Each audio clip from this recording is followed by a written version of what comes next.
Hello and welcome to Healthcare Unscripted. I'm Dr. Chris Leslie, orthopedic surgeon. I am honored to have a friend of mine and a business acquaintance of mine, Rob Nathan, who is the co-founder and chairman of Fairwinds Medical, with me today as our guest. We're going to talk a little bit about Fairwinds Medical. As I mentioned, he is the co-founder and what it does and what its purpose in the market is. But then we're also going to talk about MedTech in general, because Rob is an authority in this area, and he comes at it from the investing side, which most surgeons don't really understand well. I mean, we get approached all the time, but our understanding of what goes into making those decisions and how it's actually implemented is something that we all want to learn about. So, welcome, Rob. Great to have you. Thank you. I'd like for you to start off a little bit with the origin story of Fairwinds Medical. As I mentioned earlier, as co-founder with Michael Droge, how did you all come up with the idea? How did you implement it? And what is the strategy going forward? Let's start with how you came up with the idea. Actually, the idea just evolved. I mean, sometimes you build a plan on how to create a business. Other times, it just falls into your lap. Fairwinds was a complete accident.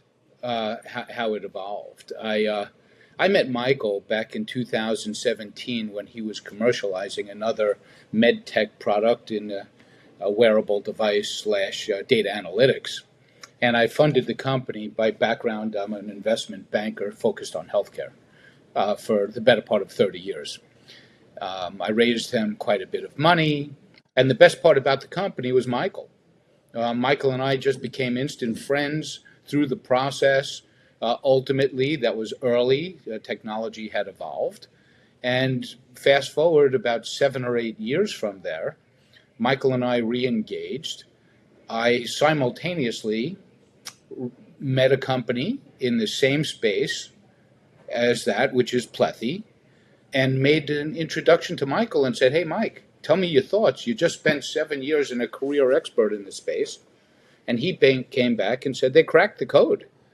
Everything we've been working on for the past 10 years, this gentleman out of healthcare was able to successfully streamline the process, and hence, between Plethy and a few other opportunities, Michael was consulting at the time. I suggested, Mike, take a look at these technologies. And slowly but surely, everybody wanted capital. They all need capital in early days. And they also need somebody to help commercialize, sales, and distribute. That's where Fairwinds was born. How do you go about finding other investors for a company like Fairwinds?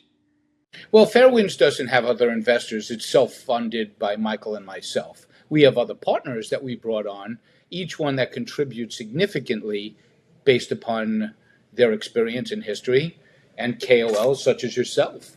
I spent my career, and I probably look at about 300 or 400 companies seeking financing a year. As I view these, I go out and seek consultants. Well, there's no better consultants in the world than having the bright minds of our partners at Fairwinds, who have spent decades in the field of ortho and spine, to say they're onto something. Speak to our distributors who said, we'd love to distribute this. Speak to our surgeons that said, well, we could certainly and we'd love to use this. If you take those ingredients collectively, that gives you an edge on the success for the company. I know if our key opinion leaders in our team is interested in being involved, this company has a significantly better shot at succeeding. And then I'll look to raise capital for them. That's part of the due diligence. That makes perfect sense. And you all have developed a very significant distributor network, which is critical to something like this going forward and succeeding. You basically focus on disruptive needed technology. How do you decide what's disruptive and how it's needed? Experience, as well as having, it takes a village. It takes a village for an existing business to succeed. And we, through our relationships, again, I just go back to the team. We've assembled a team that has been there, done it. They know it works. They know where the market's heading. And if you go to our roster, we have the pinnacle of every aspect of healthcare, in certainly in ortho, spine, pain management, what have you, that knows where the future is going. So we want to skate where the puck is going, not to where the puck is today. And these disruptive technologies or cutting edge technologies in these fields are so critical to the success of these companies, but to better healthcare and better management. Why is multi-stage vertical expertise a must for success in what you do? So, the evolution of a successful product starts off with the leadership of that company. And there are so many different variables, from understanding the billing codes and what you have access to make these companies successful.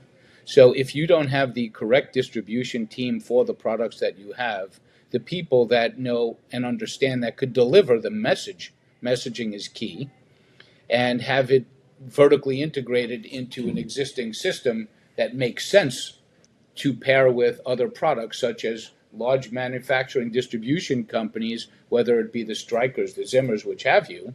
They have their products, they have their portfolios, and ultimately the goal is you'll be sold to one of them if you're successful. Okay, that makes perfect sense. Now, you have significant experience in the MedTech field. Explain, if you can, the difference between why some MedTech companies succeed, which you guys are obviously succeeding, as opposed to those that fail. It can't be just a matter of finances. It has to be what you were just referring to with regard to the organization, the network, and the distribution, and how you integrate that. It all starts with leadership. It depends on the evolution, but it always reverts back to leadership. Strong leadership that has a strong understanding of of the field that they're entering into is key. When you start out early on, you might have an idea of where you want to go, and maybe conceptually as a surgeon, you come up with a great product. But then it takes time, because the same concept that you've been able to found doesn't necessarily mean that you are the right guy to take it through commercialization. So at each level, there's different people that will contribute to the success of that business. And strong leaders will delegate. I've seen many examples in my career of surgeons who have come up with a great idea, a great product, but they're not able to step aside from their ego to let people like you, who are experts in this, take it and bring it to fruition. Um, that has to be one of the more difficult tasks that you have, is to somehow convince a surgeon with a great idea, some product, to let you take it and run with it. That has to be one of the more difficult things that you do. It is. However, there's so many opportunities out there, save the ones that are savable. So if they're not going to follow the path that is tried and true, where people have succeeded, then you move on to the next, which is why there's a graveyard of great technologies that should have made it, that could have made it, but haven't. So that basically answers my question of why do some startup med tech companies fail? It's one of the answers. I'm sure there's many more. Um, so, what do medtech CEOs need to understand before they take a device to the market? I mean, how is it that you take this concept, uh, sometimes even the product, and take it to market to succeed, particularly around management, structure, leadership? Yes, so who you surround yourself with is everything.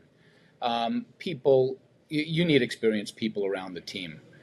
The benefit of Fairwinds are we have all those people, whether we're going in helping you commercialize, scale, distribute, sell, and optimize your success. Is maybe you need somebody for the billing and coding. You need a good revenue cycle management team. Maybe you haven't identified the best logistics team. How are you pricing? All of these are taken into consideration in the evolution prior to commercialization. Then commercialization is a different animal. So, as a surgeon, we get approached all the time about investment opportunities, but very rarely do we understand how to evaluate those, deciding whether this is something that we should do or participate in or not. What, how do you all approach, I'll say, educating the surgeon in your product or your venture or your investment? So, from an investment banking perspective, you know, there are certain, every company at a certain stage and a certain sector has a reasonable valuation in that evolution. You can't go out and price a company and say my company's worth $100 million and price it there. Eventually, it might get there, but today it's a valuation of 10 million. Otherwise, you won't raise the capital, or if you do, that's why you're doomed to failure. Can you drill down a little bit on how you do that valuation? Again, it's experience. There are VC arms, there are angel investors, there are sophisticated family office people that know that, okay, so at a pre-commercialization, you're worth X amount, or you should be within a certain range. And this is just experience in banking and doing a competitive analysis of companies that raised capital in the same state or evolution that you are. And that's out there. If you do the research, it's out there. Can you expand a little bit on the angel investor concept? I've heard of that. I'm not sure I really understand what it is. So these are sophisticated people that have made their money in investing or successfully exiting, entrepreneurs that have been there and done that, and understand that, at each particular point, what the valuation is. It's all about experienced investors. If you go to surgeons, and many times what will happen, and I think this is a direct answer to one of your questions, a surgeon will be like, "Wow, that's a great idea. How much are how much can I invest and at what price?" It's $1 a share. Well, $1 a share doesn't really mean anything unless you know how many shares are outstanding. If there's $100 million, now all of a sudden you have an astronomical valuation, but you think the idea is neat and could be used in the future. Okay, that it does explain that to me. How do you go from concept, investment, commercialization to timing the exit event? And that's where I went. I'm sure it's all over the place. The exit events have to be a significant variable, but it has to be also one of the main things that investors want to know. Earlier stage companies, it's a moving target. You expect to have a certain budget, and there things happen. Life gets in the way. So you build your business as if to have longevity, and somewhere along the line, once you achieve efficacy, right, and show, hey, we've proven, we're not just telling you what we're going to do, we've shown you what we're going to do, and you're starting to scale, somewhere within there, people show up. So you've been in this business long enough that you've seen MedTech companies succeed and fail. Some have strong technologies, they have good ideas, yet they still fail. What's your opinion about? I think it's going to go back to your leadership point, but also the commercialization part of it. Why do some of them just fail? It's everything I've already said. Strong leaders, that have experience. Lack of experience could be very expensive, both in timing, and time is money at this stage. So you run out of capital because of lack of experience, or poor leadership, or failing to adopt to the changes you need to make, in order to achieve success. And valuation. And I'll go back to valuation. That's exactly where I was going to go. What matters most, criteria wise, in justifying the valuation to potential investors? How do you justify that valuation to them? Well, they could try and justify the valuation, and they seem to say this is going to be $1 billion company, so today it's worth 100 million, or 200 million. I go back to comparative analysis as an investment banker. Uh, we've done this forever, and we know that at this level, if you want to achieve the right investors, here's where you need to be. You need to be at X valuation today. Always leave room for your investors to make money, but there is also, on the other end of the coin, a sensitivity to how much money you want to take at this time and dilution. If I own 100% of a company, I don't want to give away my entire company early on. So there is a delicate balance as to how much money to take at every step of the evolution and life cycle of a company. And I think one of our new clients, Exo Armor, has done a phenomenal job at gauging valuation, sensitivity, and pricing at this time. Yeah, I would agree with that as well. Let's take those two examples, Plethy and Exo. Of the investors that you attract, um, how many are corporate bankers? How many are physician, surgeon investors? Percentage-wise, what's your typical uh, investment panel, for lack of a better phrase, look like? I would say in the earlier days of companies evolving, typically there'll be friends, family. When somebody has a concept and saying, "Hey, I have a great idea, I need support," they will resort to your immediate friends and family in the earlier days. Then it will evolve to high net worth individuals, people that have family offices, people that have an affinity to this specific area. So they will be more apt in the earlier days, and that's where the angel investors come in. And there are groups throughout the country, hundreds of them, that will get involved and look at these technologies. I would say, just because of our experience, at every level of the evolution, there is an investor that is seeking to invest at that level. It's just preparing yourself at the realistic expectations to cater to those investors. That makes good sense as well. So, do most of these companies stay private, or do they typically go public? Well, that's interesting. Companies go public for several reasons, one of which is access to capital can be easier achieved as a public company. Once you are public, there's always access to capital. Uh, Other reasons are to reward or hire people. People are getting stock options. It's easier to see your stock options when they trade on the NASDAQ or New York Stock Exchange as incentives. And three, sometimes it's challenging to raise capital to make acquisitions or for working capital. But to use a public company, now you have stock to make acquisitions. So when you're making these acquisitions, you have stock, you have cash, you have earnouts. There are multiple different tools you have to more successfully make acquisitions. Very good. Let's circle back a little bit to Fairwinds Medical. And where do you see Fairwinds going forward? Not particularly with regard to private versus public, but with regard to product and expanding your business partners.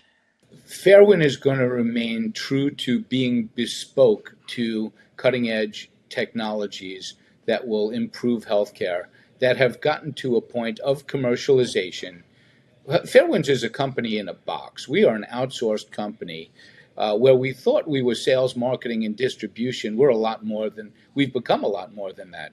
We help pave the way for your commercializations efforts to be successful in the healthcare market, and we do it over and over. I see that happening, but I also see um, I see more disruptive technologies that we will be affecting in the market. I see we'll be expanding the team because we just can't keep up with all of the the requests for help in these areas. So that leads to my next question. How is it that these disruptive technologies come to you at Fairwinds? I think that kind of crosses over because in my day job as an investment banker, healthcare, um, Right, right. we see there's not a week that I don't get 3 to 5 referrals within that range of new opportunities. So my day job has become a feeder to opportunities. Um, it's just experience, and when you're hanging around for 30 years, you get a lot of calls. We just happen to be able to service those in a bespoke fashion at Fairwinds. So, on a more personal note, it's hard for me to believe that you've been in this 30 years, but also happy birthday just this Thank you. past week. That's awesome. It's a big birthday, and congratulations. So, as far as going forward, what do you and Michael have in mind? I mean, I think you just touched on that a little bit, but how do you put that into action as far as expanding Fairwinds? You see these business opportunities every week, and then you make decisions on which ones to pursue. Where do you see Fairwinds going? Are you going to stay in the disruptive medical field? I guess that's my first question. The answer is absolutely. That's how we were born. That's our benefit to these companies, and we enjoy doing it. So yes, we will always do that. I think it's a question of bandwidth, but we have a very select criteria. We're not here to just expand. We have a family. I mean, Fairwinds is a family, Yeah, and it a is. bunch of seasoned people that are here because they want to be, that have an incredible talent. So as long as we can attract that talent and scale the bandwidth, we'll be here to help other companies succeed in the market. And I think you have succeeded at that as well. Is there anything else that you want to touch on, Harry? I mean, you've basically explained something that, as surgeons, we don't really understand your side of the business. You bring opportunities to us, and then we make a decision whether we want to be a part of it or not. Um, and that's something that we don't typically we're not typically educated on. Is there anything else that you would want to share with potential surgeon investors? I would say there's several aspects of consideration. One, understand that if you think something is a great potential, that's fine.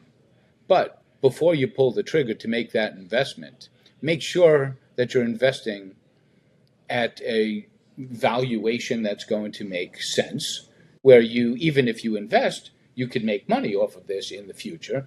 Two, understand their plan going forward, the distribution. Three, make sure that you do some research on who's at the helm.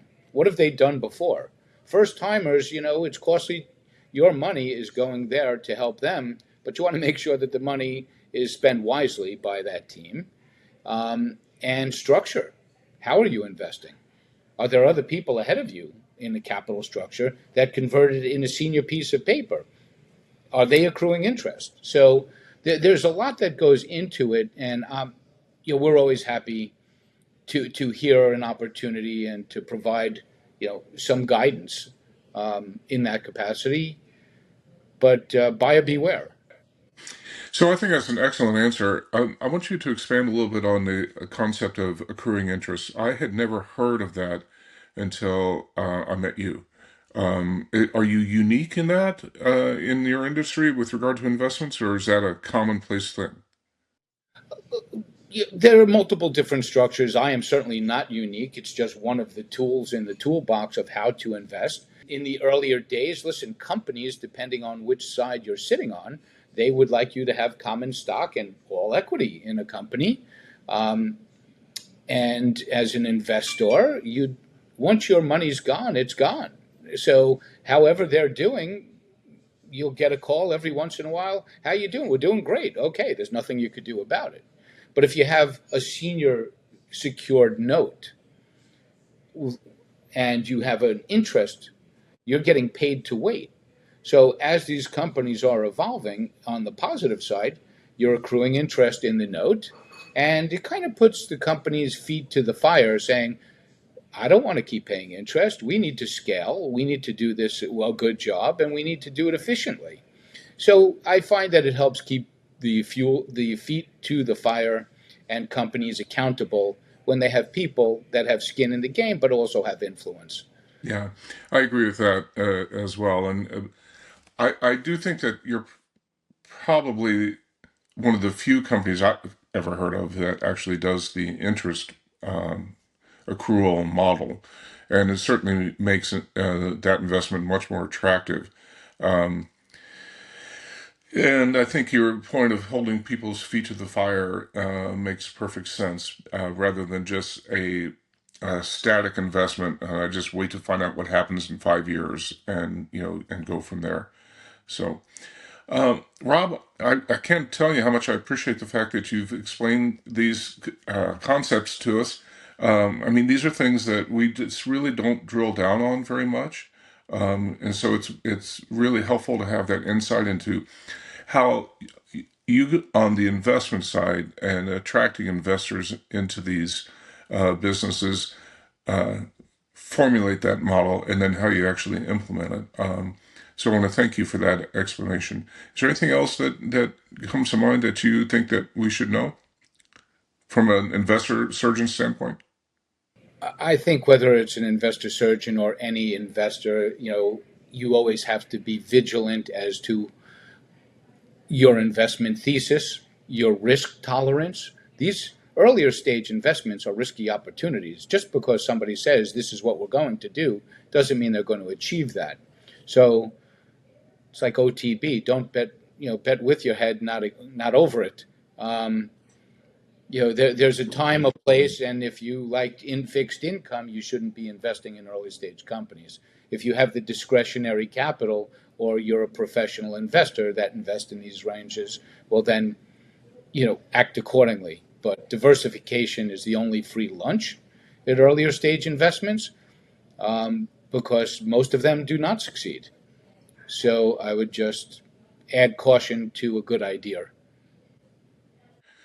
Last question from the standpoint of obviously you've succeeded in this business, doing well. I'm assuming that you have a lot of repeat investors in your portfolios. We do. I mean, it's listen. We've made money. We've lost money over the years, but for the most part, it's all relationships. The most important thing is integrity, trust, and the knowledge to the best of your ability. So, if I can help vet out an opportunity, and I think it's a good idea, I'll bring it to the appropriate people of those credentials or know in the space. I really like that because I've never really heard it applied to this, that it's a relationship business. And that makes perfect sense to me. You obviously develop relationships over the years, and so you're comfortable going back to, Joe Smith saying, we're batting 1,000 on this, I think is another good one. And obviously that increases, Joe Smith's confidence to invest with you again. Um, I had never really considered it a relationship business. I always thought that you're out there looking and I'm sure you are always out there looking for new people, but you do have tried and true people that you can go back to, and I think that's a win-win.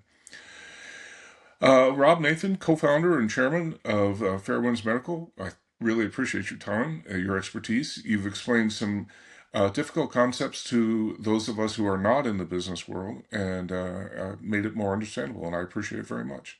Rob, thank you, and happy holidays. Thank you, Dr. Leslie. I appreciate your time and your friendship. Have a great trip. You Happy too. holidays to you as well.